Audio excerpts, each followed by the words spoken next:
everybody. DrZero show now connects to USA. Professor Anjala Krishen. Welcome. Welcome. Good morning. Good morning. It is morning there, but here it is almost evening. So you are professor of marketing and you are responsible MBA programs at the University of Nevada, isn't it, in Las Vegas? Yes, yes. So my question Yes, I'm a professor of marketing, yes. So why should anybody get MBA? Well, having gotten an MBA myself, I think it's a great degree. I had really good experience with it. So I think what it does, it is unique in the sense that it is, to my knowledge, the only master's degree that involves 5 different fields. So you get an overview of management, marketing, economics, finance, and accounting. And most master's and PhD degrees are much more specialized. So the benefit of an MBA is that it sort of opens your mind. It allows you to see things from a bigger perspective because you're no longer sort of myopic about one specific discipline. You get to be broader and see a problem, a business problem, from all of these different perspectives. And that is the point of it. But is it mainly for engineers? Because usually I had engineering degree, but later on I did master in entrepreneurship. But usually we were recommended to take MBA because we have engineering degree. So is your programs are for engineering degree or for different programs also? Well, to be honest, I have an engineering undergraduate as well, but I can tell you that no, it's not at all for just engineers. In fact, we have dual programs at the moment with the nursing school, the dental school, the hospitality school, the MIS program. So we have, and the law program, the JD. So it is absolutely not just for engineers.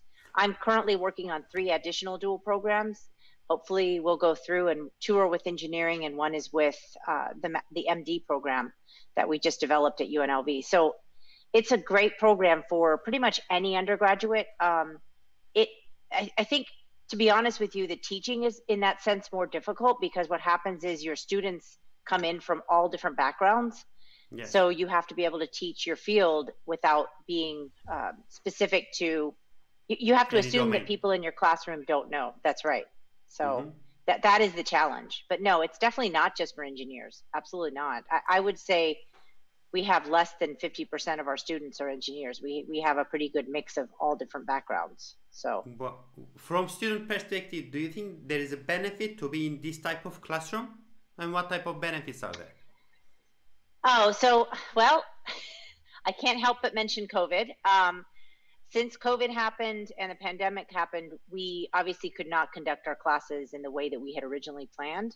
But I've had this job for a little over a year. And when I started before COVID, I decided to work on sort of looking at how is education working today. So at the beginning of January 2020, I started looking and I came to realize that hybrid, at the moment, the hybrid format, there's quite a bit of research on it, and pedagogically, it's proven to be quite successful. So before COVID hit, I worked on converting our program to a hybrid format. We're currently a part-time evening MBA program, so it got approved all the way up the chain, and we became a hybrid format part-time MBA program, actually the first in the state. So then COVID hit. And so most of spring and fall last year, and even now, spring of 2021, we're having to do mostly online classes. So in that sense, we've had, it's been quite difficult. But to answer your question, you said, what are the benefits of an MBA, even having all these people with the different backgrounds? It is the networking, that is a big part of it. Again, because of going fully online, that's been a big, huge challenge. We're still having online speakers. We're having virtual speakers every semester. We're still having our orientation, and we're using online tools. But when things get better, the hybrid program is, we think, the best because it allows you to have the online interaction, which gives you more freedom, right, about location. And is more inclusive because it can bring in people from all different backgrounds who maybe don't have access to transportation or maybe have children or other things that gives them more flexibility. And then it also has the face-to-face, and that way You can still do the networking. You can still make friends, meet people, work together. Regardless of what format we're in, even with the pandemic, we still are doing group projects in virtually every class. Virtually almost every class in our program involves some sort of group project effort. And what this does is it gets you to meet people, you work in a cohort, you solve problems like you would in the real world. Nobody ever solves a problem by themselves. That's not very common. Nobody. You have to work in teams. So that team work is very unique to MBA programs. And I think we do a really good job of it at UNLV, but it is something that is, again, unique to MBAs, because working with people, there's no prescription. It's not, oh, okay, this person's going to have the exact same background as me, or this. No, you could end up with a team that has people from all different countries, all different degrees, all different walks of life with different levels of experience, and they need to work with you. We have people in the classroom that have worked for 15, 20 years and are pretty high up in their corporation and are now getting an MBA. And then we have other people who just started, an MBA program almost straight out of school. So we've got these different levels. And what happens is you have this kind of cross-pollination, because you work with people at these different levels and with these different backgrounds, and it really gives you a big benefit. So I think the biggest benefit is that networking piece, that working in teams. That is, to me, the biggest benefit. Yes, but I'm very passionate about it, as you can see. Yes, definitely. I see the energy. I can feel the energy. So it says that, because usually we talk about like heroes, like a hero leader. In reality, there is no heroes in corporations. It is a group work. So it is not a single man or woman that does everything. You need to be able to manage the team. So what you say is, when you do MBA with people from different backgrounds, you are actually getting this type of management skills in very limited time. Yes. But regarding the overview, or if you look at digital education, so all of a sudden it broke the negative perception about online MBA. For example, if before somebody said, oh, I am having my MBA online or master education online, people would less value that. But now I think nobody talks about it because everything became digital. So that's right. Is it the same thing with your experience? Did it help you at the university when you have mixed education?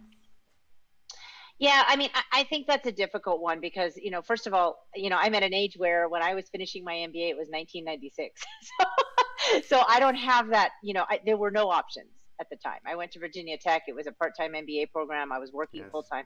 So there were no options to have a fully online MBA. We did have remote locations. I vividly remember sitting in class and having people looking at us from a different screen that were sitting in a different sort of satellite office of Virginia Tech. So even back then, there were students who were watching the video while we were sitting in the classroom at the headquarters of Virginia Tech. So I don't think it's super new. It's been going on for as long as people could actually physically do it. We've had, as long as the technology has allowed people to learn online, they've been doing it. So it's not very new. I don't think it's fair to have a bias against a program because of the formats. I personally think that's not fair. I think we need to judge programs by the content, by the quality of the faculty, by the quality of the students, by the kind of offerings they have. But I think saying, oh, every online MBA program is not good, or every full-time, the format itself should not dictate the quality of the program at all. And I think if we learned anything from this pandemic, that is what we learned. We learned that, a top quality faculty member, some of our own faculty members, that I can do shout outs to, Richard Gardner. These people are talented. They know how to get into the classroom. They know how to teach the subject, but they also know how to convert and pivot to an online format and still give that benefit of pedagogy. So I think that in a way, you're right. I think that in a way, because we had to go fully online, people became more accepting of it as a format. And certainly there's probably going to be less bias about it. And I think there's space for everything. That is kind of the way I see it. There is space for fully online programs and there's space for fully face-to-face programs. And I think there's benefits from both. I would say that the benefits are different. Absolutely. Like a fully online program for certain people is going to be the best option. They're going to be able to get that degree, learn what they need to learn, and excel in their job.